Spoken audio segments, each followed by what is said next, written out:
Na banca de estudo, aprovação.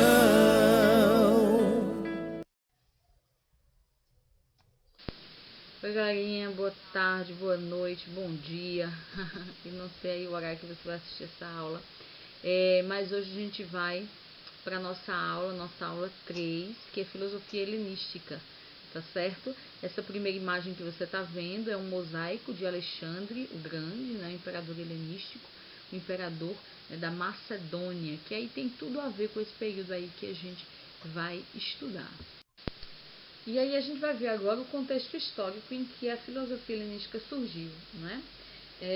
Vamos lembrar agora um pouquinho sobre Filipe e depois Alexandre Magno, que foi imperador da Macedônia, o rei da Macedônia, que nesse período aí que a gente está estudando, 334 a 323 a.C., ele provocou uma reviravolta radical, né, no espírito do mundo grego, porque ele iniciou, né, o que a gente fala de grande expansão, né, de grande expansão do seu império. Alexandre o Grande, ele liderou uma grande expansão, né, do seu império, né. Dizem que ele era extremamente muito visionário e queria conquistar o mundo inteiro. Então ele realmente conquistou diversos territórios, e inclusive não só na Europa, mas também na Ásia. Então ele expandiu, criou um império gigantesco. E dentro desse império gigantesco estava a Grécia. Ele dominou a Grécia. Há quem diga que Alexandre disse que dominou a Grécia, mas na verdade foi dominado pela cultura grega, né? Uma cultura fantástica, né? E aí foi o que aconteceu. Então, assim, o que houve? Houve, na verdade, então, uma fusão de mundos. Alexandre, ele dava uma certa liberdade para que cada povo que ele conquistasse continuasse, né, realizando a sua cultura, né? Ele não impunha nada necessariamente, ele permitia que o povo continuasse com a sua cultura. Então, o que aconteceu nesse período foi uma fusão de culturas, né? Então, a cultura grega, que representava o Ocidente, se misturou, houve uma mistura, uma fusão com a cultura oriental, que aí a gente entende por Oriente nesse período os judeus, a gente entende o islamismo. Então, ou seja, todo esse povo aí do Oriente, né, que representava essa cultura oriental. Então, essa fusão de Oriente com Ocidente, de culturas, né, essa fusão de culturas teria gerado o que a gente chama de helenismo, de cultura, de mundo helenístico, um mundo que misturou, que fundiu diversas culturas, né? Então, foi nesse contexto, né? Foi nesse contexto que vai surgir aí, né, diversos pensadores, diversos filósofos, que a gente chama dos filósofos helenistas.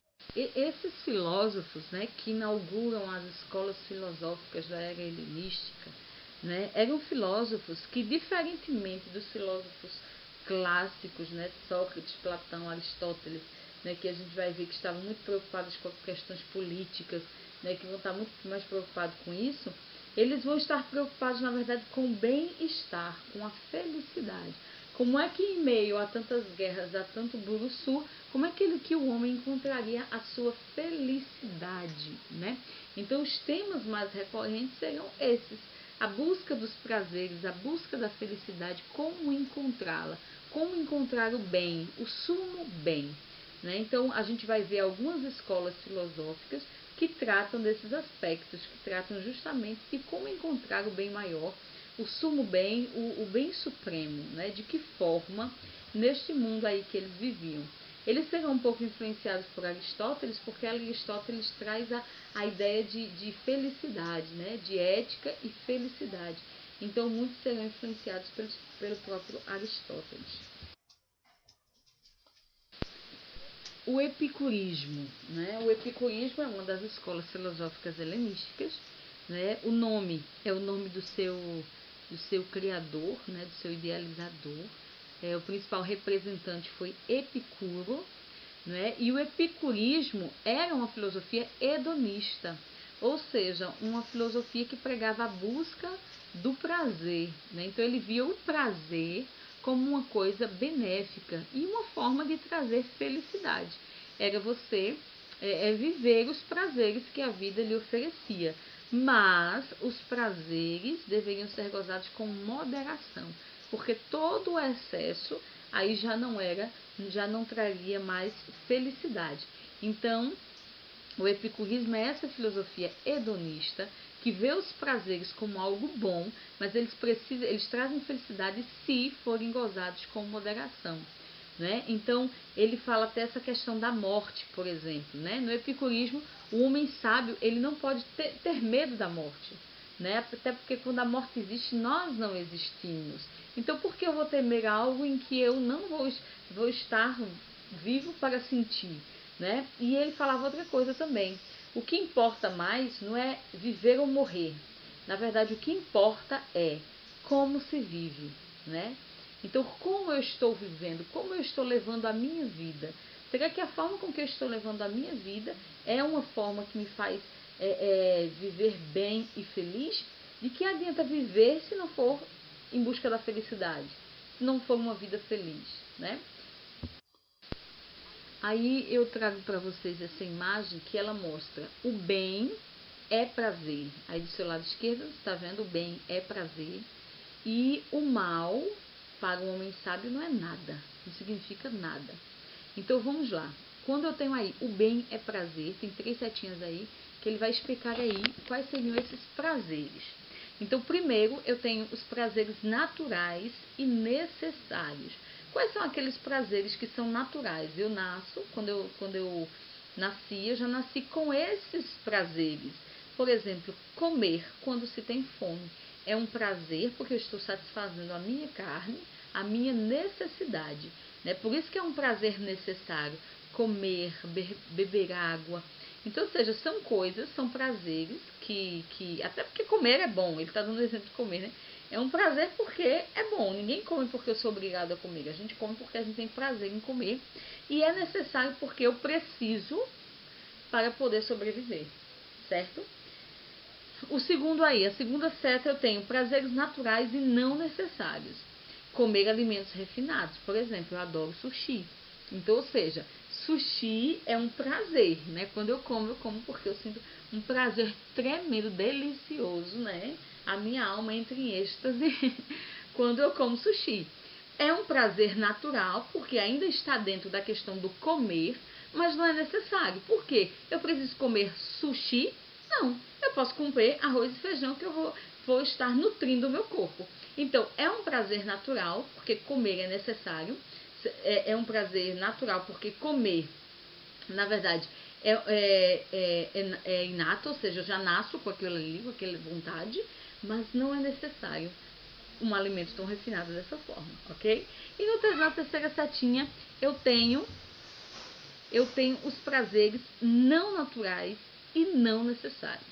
É tudo aquilo que eu invento. Por exemplo, a riqueza. Alguém precisa de riqueza para ser feliz?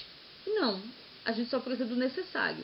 Então, ter dinheiro demais, ter bens demais, é um prazer, porque a gente só quer ser rico justamente para poder usufruir de todos os prazeres que a riqueza me dá. Então, ele não é natural, certo? E não é necessário, ok?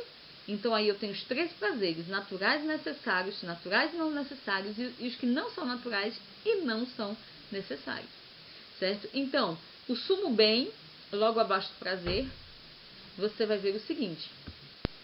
O sumo bem é o que não comporta nenhum mal. É a falta de dor no corpo, que ele chama de aponia, e na alma, ataraxia. Então, o que seria o sumo bem? Seria aquele bem perfeito. Seria quando a nossa alma não sentisse mais dor. Seria quando o nosso corpo, seria quando a nossa alma não sentisse mais dor e sofrimento nenhum. Então, o sumo bem, Epicuro entende por ausência completa de sofrimento, de dor, de tristeza. Aí nós teríamos alcançado o sumo bem. Esse seria para o que ele chama, o que Epicuro chama de ataraxia, né? Seria a felicidade plena. E o mal? O mal, para o homem sábio, não é nada. Primeiro ponto, a morte não é um mal, porque quando existe a morte, nós não existimos. Então a gente sofre por algo que a gente não vai sentir, correto? Porque eu já vou ter morrido, então eu não vou sentir absolutamente nada. Então a gente sofre desnecessariamente. O mal da alma se cura com a filosofia, porque quando a gente aprende, quando a gente entende, quando a gente passa a ser sábio, a gente vai compreender todas essas coisas. Então, a nossa alma vai ficar aliviada. E o mal do corpo, se é fraco, se suporta, ora, nenhum mal é insuportável, e se é intenso, dura pouco, porque leva à morte, a gente vai morrer mesmo, então ninguém vai sentir mais nada, certo? Então, o homem que é sábio, ele não vai sofrer com o mal, ok? A outra corrente filosófica que nós temos, a outra escola filosófica, é o estoicismo, não é? O principal representante do estoicismo foi Zenão, né? Zenão de Sítio. E assim, diferente do epicurismo, vocês lembram que eu falei que o epicurismo era hedonista, ou seja, eles viam prazer como fonte de felicidade, né? Já o estoicismo não era hedonista. Os estoicos, do contrário, desprezavam todo tipo de prazer e a ausência das paixões. Eles acreditavam que eram as paixões que podiam até trazer sofrimento, certo? Então tem essa diferença entre epicurismo e estoicismo. Outra coisa, essa imagem aí que vocês estão vendo, certo? Era a antiga Ágora, que foi reconstruída em Atenas, o pórtico de Átalo. Lembra que a Ágora que eu falei eram as praças, né? Onde muitos filósofos, estudiosos, eles ficavam em praça pública discutindo várias questões, estudando, né? Não eram dentro das universidades, mas eram nas praças públicas, né? Então, o próprio termo estoicismo vem do fato de que esses filósofos se reuniam nas estoas, né? Que eram nesses templos, né? Que eram embaixo desses templos, eles se reuniam nesses lugares, esses templos, mercados, ginásios, então eles ficavam embaixo dessas estoas, certo? Por isso eles receberam o nome de estoicos e estoicismo. Para os estoicos, né, a noção que os estoicos têm de supremo bem é diferente dos epicuristas, né? Para os epicuristas, o supremo bem é a ausência total do sofrimento, né? E a entrega aos prazeres, né, com moderação. Para os estoicos, na verdade, o bem supremo está em viver de acordo com a natureza, não querer nada além daquilo que ela nos der, né? E aprender a conviver com ela, com as coisas que a natureza nos dá, né? Porque ele fala o seguinte: tudo aquilo que a gente busca, que não é natural, que não foi a natureza que me deu, vão nos causar sofrimento. Por exemplo, quando eu busco os prazeres, quais são os prazeres, né, que ele traz? Por exemplo, seria a busca da riqueza, a busca do poder, do sexo, tudo de forma desenfreada. Por exemplo, um homem que é rico, ele nunca se contenta em riqueza. Ele nunca se contenta com o que ele tem. Isso pode ser qualquer pessoa. Ah, meu sonho é ter um carro. No dia que eu tiver aquele carro, então meu sonho não vai ser mais ter um carro, vai ser ter um carro melhor do que o que eu tenho. E sempre vai ser desse jeito. Ou seja, a gente nunca vai conseguir chegar. A gente sempre diz, né? Quando eu tiver isso, eu vou ser feliz. Mas aí quando eu tiver, eu já vou almejar uma outra coisa. Então meio que a gente se torna refém dos nossos desejos, né? A gente vai se tornando refém daquilo que a gente deseja, né? Mesma coisa a sexualidade, né? Quanto mais eu busco, mais desejo eu tenho.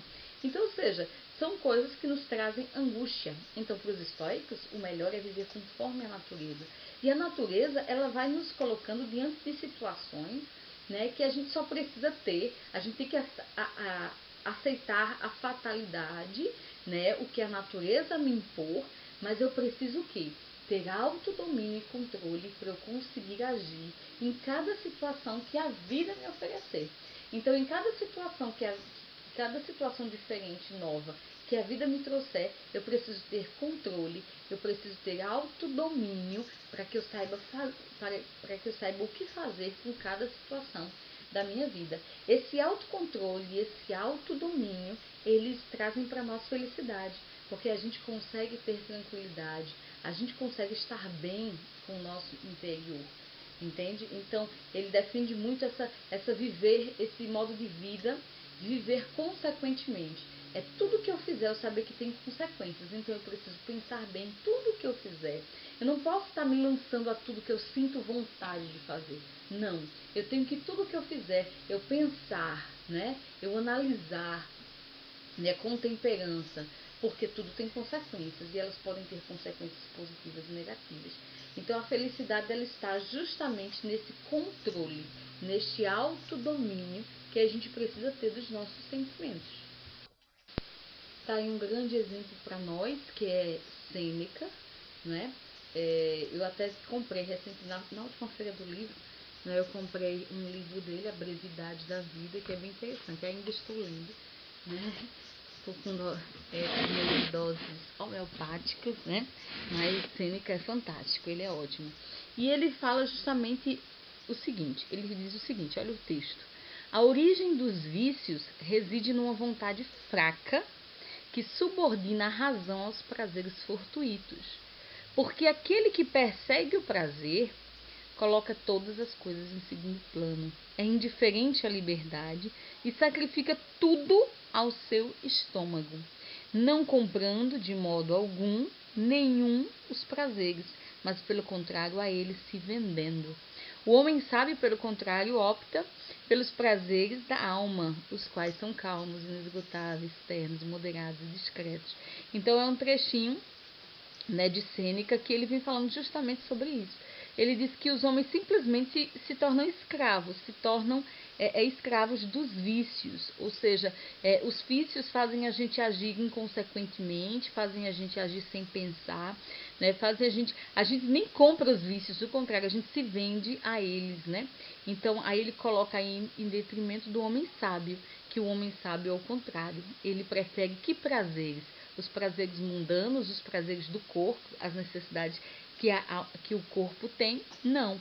O homem sábio, ele prefere os prazeres da alma, que são prazeres inesgotáveis, são prazeres, não são prazeres finitos, essa questão de inesgotável, né? Porque todo prazer se esgota, né? É aquela coisa que eu falei para vocês, né? O prazer do dinheiro, você tem, mas aí daqui a pouco você quer mais, né? Ou então você perde ele da noite pro dia, de repente, né? Mas os prazeres dos sábios são diferentes, né? Os prazeres da alma são calmos, inesgotáveis, são ternos, moderados. Olha essa palavra, né? Moderado e discreto. São palavras que traduzem bem o pensamento estoico, né? Viver a vida sem se jogar, sem se lançar aos prazeres, mas uma vida moderada, tranquila, discreta. Isso sim é o que traz felicidade para a alma. Vamos aí para outra escola, o ceticismo. Na verdade, o ceticismo também é conhecido como pirronismo, por causa de Pirro, de Élida, né, que foi o principal representante. E o que seriam os céticos? Na verdade, os céticos eram aqueles caras que não aderiam a nenhum tipo de doutrina. Eles não tinham certeza sobre as coisas. Né? Hoje em dia a gente utiliza muito esse termo cético, a fulana é muito cético. É aquela pessoa que é muito crítica, é aquela pessoa que não acredita em nada. Ele sempre duvida das coisas, porque ele acha que tudo é duvidoso, que tudo, será que é assim mesmo, né? Então a gente sempre acha o cético aquele cara chato, né, que tem dúvida de tudo. Então isso era o ceticismo. Eles não tinham certeza sobre as coisas, sobre nada, na verdade. A outra escola que eu trago aqui para vocês é o cinismo. O cinismo é bem interessante, né? O principal representante deles foi Diógenes de Sinope. Os cínicos buscavam um modo de vida que levasse à felicidade. Só que aí entram o seguinte: eles desprezavam todo tipo de riquezas, honras, convenções. Então era o desprezo por tudo, por tudo, por tudo, por tudo. Assim, a gente vê que o estoicismo era o quê? Os prazeres não necessários, a gente precisa utilizá-los com moderação, né? Na verdade, o ideal não era nem utilizá-los, né? Epicuro, use com moderação, né? Já o cinismo não, eles desprezavam tudo. A riqueza, as honras, as convenções, né? Absolutamente tudo. Apesar de ter sido Antístenes o iniciador do cinismo, mas a gente sempre cita muito Diógenes, né? Ele foi muito importante, ele foi até discípulo do próprio Antístenes, né? E ele foi bastante importante. Nessa imagem, você está vendo a imagem de Diógenes e ele tem aí três cachorros. Na verdade, o cachorro é o símbolo do cinismo. Por quê? Porque eles falavam que eles imitavam meio que a vida de um cachorro. Eles diziam o seguinte: o cachorro precisa de muita coisa para viver? Não. Ele só precisa de um lugar para se encostar, ele só precisa de um prato de comida e pronto, e um dono, né? Então, assim, eles imitavam meio que essa vida de um cachorro mesmo, mas com esse significado de que o ser humano não precisava de muita coisa para ser feliz, né? Na verdade, a gente vive preso a tantas convenções ao que é certo, ao que é errado, então a ter uma roupa, a vestir uma roupa, a estar bem vestido diante da sociedade, ou a ter mordomias. A gente vive tão preso a tanta coisa que eles diziam, e tudo isso traz, quem disse que tudo isso traz felicidade, né? Então é melhor viver como os cães, que só precisam de um prato de comida e só precisam contemplar a vida, não precisam de muito para vestir, um canto para descansar, né? Por isso que o cachorro acaba sendo o grande símbolo do cinismo. Tem até uma história, né, de Diógenes com Arístipos, né? Diógenes, que era um filósofo do cinismo, né, que pensava, né, dessa forma, né, que não se prender a nada, a nenhuma convenção, a nenhuma riqueza, nenhum luxo, né? E do outro lado a gente tinha Arístipos, né, que na verdade também era filósofo, mas era um bajulador do rei, que para ter uma vida boa, ele era um filósofo que seguia a corrente do hedonismo, né? Ou seja, viver todos os prazeres para poder ser feliz. Então, para ter uma vida melhor, ele vivia bajulando lá o rei, para ele conseguir comer bem, se vestir bem, estar no meio da alta sociedade, como diz a história, né? E aí conta-se a história que Arístipo chega um dia para Diógenes e diz para ele, ó, se tu tivesses aprendido a bajular o rei, né, como eu, tu não precisaria estar comendo um prato de lentilhas, né? Ele quis dizer, você poderia estar comendo banquetes e mais banquetes, se você tivesse aprendido a bajular o rei, né? Passou na cara de Diógenes. Aí Diógenes prontamente responde, né? E tu, se tivesses aprendido a te satisfazer com um prato de lentilhas, você não precisava estar bajulando o rei, né? Então, é o que Diógenes tenta mostrar para Arístipo. Eita, agora me bananei até o nome do homem. Arístipos, né? Que, veja só, ele precisa se submeter a isso, só está bajulando alguém para ter uma vida boa, para quê? Satisfaça com pouco. A gente não precisa de muito para sobreviver, né? Veja quantas coisas a gente faz para a gente poder ter uma coisa melhor, né? Se a gente fosse trazer isso para nós, né? Às vezes a gente corre tanto, trabalha tanto, que não tem nem tempo de usufruir daquilo que a gente trabalha. Por quê? Porque a gente não se contenta em ter pouco, né? A gente sempre quer mais, né? Aqui eu trago uma outra imagem, né? E um outro textinho também de Diógenes, né? Por isso que ele foi tão reconhecido no cinismo, né? Tem essa outra imagem, se você observar, tá Diógenes dentro meio que de um barril, coisa parecida, né? E de repente, tem na imagem, né? Não tá muito bem, tem outra imagem que eu vou mostrar no próximo slide, tá melhor. E aí seria o rei, seria Alexandre, né? O rei macedônico, Alexandre o Grande, né? E aí, tá aí, ó. Este baixo relevo retrata Diógenes, que é o cínico, né? Que escolhera como casa um barril. O cão em cima do barril, observem aí, é o símbolo do cinismo. O personagem que você está vendo à sua direita seria Alexandre Magno, né? Alexandre o Grande. Conta-se que, um certo dia, enquanto Diógenes estava lá tomando banho de sol, né? Aproximou-se Alexandre, que era admirador de Diógenes. Alexandre, né, já tinha sido educado por Aristóteles e admirava esse modo de vida e essa forma de pensar de Diógenes. Vê só. E aí Alexandre chega lá e pergunta, né? E chega para ele e fala para ele: ô Diógenes, o que você me pedir, eu te dou, me peça, né? Alexandre quis falar isso porque Alexandre era um super admirador e queria, né, fazer-lhe um agrado, né? Queria lhe dar alguma coisa.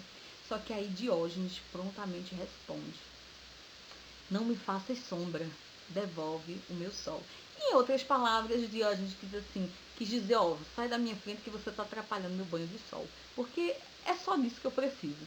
Eu não preciso de outra coisa. Eu só preciso do meu banho de sol. Né? Então, assim, a resposta de Diógenes é uma resposta super emblemática que significa, né, que traduz o sentimento daquela época. Ou seja, o que os cinismos defendiam, uma vida sem muito luxo, sem precisar disso. Ou seja, se precisa de pouco para ser feliz. A gente que inventa coisas, a gente que acha que precisa de 1000 coisas, para encontrar felicidade. Mas, na verdade, o banho de sol dele, no barrilzinho dele, já era suficiente. Aí eu lembro de uma canção, né? Tão bonita aquela da casinha, né? De sapê.